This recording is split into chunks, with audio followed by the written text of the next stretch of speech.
Bienvenue chez nous. This is the Tour de France Femme avec Zwift, and could SD Worx, with the best sprinter in the world, take the yellow jersey on stage one? Starting in the Netherlands, the Dutch women have dominated women's cycling for years and years and years. We started in Rotterdam, finished north in The Hague. We've got a solitary QOM point available. Half the stage is probably below sea level, but if you could take that QOM point, you'd be in the jersey for a few days, but it'd be a flat sprint in a built-up area. Biggest port city in Europe, I believe. Rotterdam, Antwerp is the second, and after a few mechanicals in the neutral zone, Marianne Rousse gets things underway. And you might be thinking, oh, look at this. GC contenders at the back. FDJ Suez coming to the front en masse. Is there some crosswind action? Unfortunately not, although there's some new jerseys for just about everyone. SD Worx and Visma Lease Bike are in orange. Human Powered Health are in a different jersey. UAE are in a different jersey. There's no crosswinds too built up, but Kutschal with Tonetti were trying multiple times, all three occasions just about. They were the instigators of trying to get in the breakaway, not to win the stage, but to get that QOM point, because there's no points available tomorrow in the A and B stages. But this break's too big. It's got AG Insurance, Canyon SRAM, and FDJ Suez represented. So Misha Bredevold gets on the front and shuts that down. They're not going to allow a break of 7 or 8 riders to go up the road with those teams represented. And so it all calms down again before one last attack around the windmills by Tonetti. And you can see it's the game plan from Kutschal, because they actually protect her move behind with Blanco. So Blanco and I think Osterloher, they've both been very good this year in the minor calendar, those two riders. And it's Vettorello from Roland who has that Laborel Kutschal rider on her wheel, trying to stop her going across to get that QOM point, which is through a tunnel coming up ahead. But we have this bridge, a narrowing with the concrete dividers in the middle, and there's a coming together. You can see Saint-Michel Aubert. There's another orange team in the peloton, and actually Human Powered Health's kit actually looks pretty cool. I like that quite a lot. I actually like all the women's kits, actually, the revised ones they've done. But Riolini had a mech. It seems she got through the crash, but then realized she had a mech, and she's about 2 minutes behind the peloton, having to come back and on the flat. That's a big effort for her, because she's having to push so many more watts than everybody else. But here we have the Mars Delta Tunnel,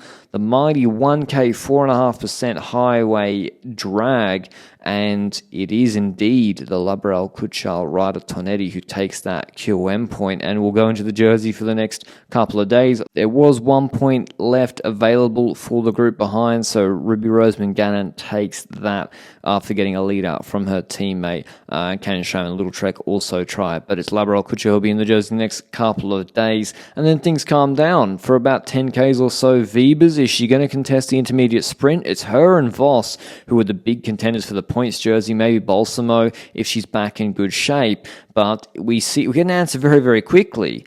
Lorena Wiebes doesn't even try to contest this intermediate sprint. Anna Henderson does a magic lead out for Voss. Marcus or Fem van Empel lets the wheel go, and Voss takes it virtually uncontested from any of the other pure sprinters. It's Ruby Roseman Gannon and I think Marta Troyan from Phoenix to Koenig who come second and third, and then there's more crashes. Amanda Spratt's down. Elisa Balsamo, with 22Ks to go, is coming back to the peloton.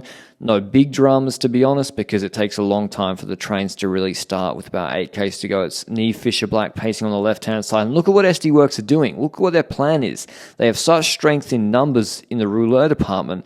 They put Blanca Vash on the wheel of Wiebes as a sweeper, because Marianne Vos is trying to take the wheel of Wiebes. And in the sprint, I guess the idea would be normally that the lead-out would start from Guarici as the last lead-out woman, launch Wiebes, and Vash will let the wheel go. Vollering, she's also helping after Niamh Fisher-Black on the front to keep SD Worx in front position on the left-hand side. Bredevold alternating with her. On the left, we move to Sarah Tizet. They got Catherine Schweinberger, DSM, Firmenich Post and all the big dangers with Franziska Koch, Pfeiffer Georgi, Barbieri, the train for Charlotte Kool. And we see with 2.5Ks to go, SD Worx still got numbers. Human Powered Health move on the left-hand side. They've got Aria Pikalik, who I swear won a silver medal yesterday in Paris on the track in the Olympics. You see Balsamo, she's trying to move herself up to the left. Arta Salo is in the Finnish national champs jersey for Uno X Pro Cycling, but you can't really see Voss. Cole is difficult to see where she is. She gets chopped out of her train a little bit, I think. And yeah, she's not on her lead out here. She's trying to move up the left-hand side, but then she gets sandwiched with SD Works coming over the top because Barbieri and Pfeiffer Georgie went early. And watch here, this is where the sprint changes completely. Vivas looks like she's going to walk it. She's got Guarici in front of her getting the lead out with not long to go. She's going to take Guarici's back wheel. Guarici's going to launch it. Voss is going to lose the wheel of Vivas. Happy days, easy W. That's not what happens. Vivas comes over to get Guarici's draft quicker. She comes over the top of Artosalo, hits her rear derailleur into Artosalo, completely her own fault for not leaving enough space to come across quick enough. She's out of the sprint. Charlotte Kohl gets into the draft of Guarici. Artosalo, I think, had a mech or struggled to change gear herself because she had a very strange sprint after that. Voss had to come too deep, same with Balsamo, leaving themselves too much to do. And huge win for DSM, Firmenich Post NL. You can see Charlotte Kohl gets into that slipstream where Vibers was supposed to be. Vibers was going to be on Guarici's wheel and would have won comfortably, but she came across Artosalo too quickly. Only has herself to blame. You can see Voss runs out of steam with about 50 meters to go and holds on to 5th place. Huge ramifications for the points jersey competition, but massive win for Charlotte Kohl, the Dutch rider, ahead of Artosalo, then Balsamo, Hentala, Voss, Pikulik, De Zota, Pienaar, Falin, and Vash rounding out the top 10. Here's what the Dutch sprinter had to say after the stage. Oh, it's unbelievable. Like, it's a dream coming true, and it was not an easy season, but yeah, this is where it was all about. And I wanted to thank so many people, like my trainer, who always keep believing in me, and all my people around me, close around me. This is unbelievable. Describe your sprint. How hectic was that final? Yeah, it was really hectic, but I like it. So I kept on thinking, okay, I like hectic, I like chaos. And then I went so early and I thought, it's too long and it hurted so bad, but it was enough in the end. So yeah, no words.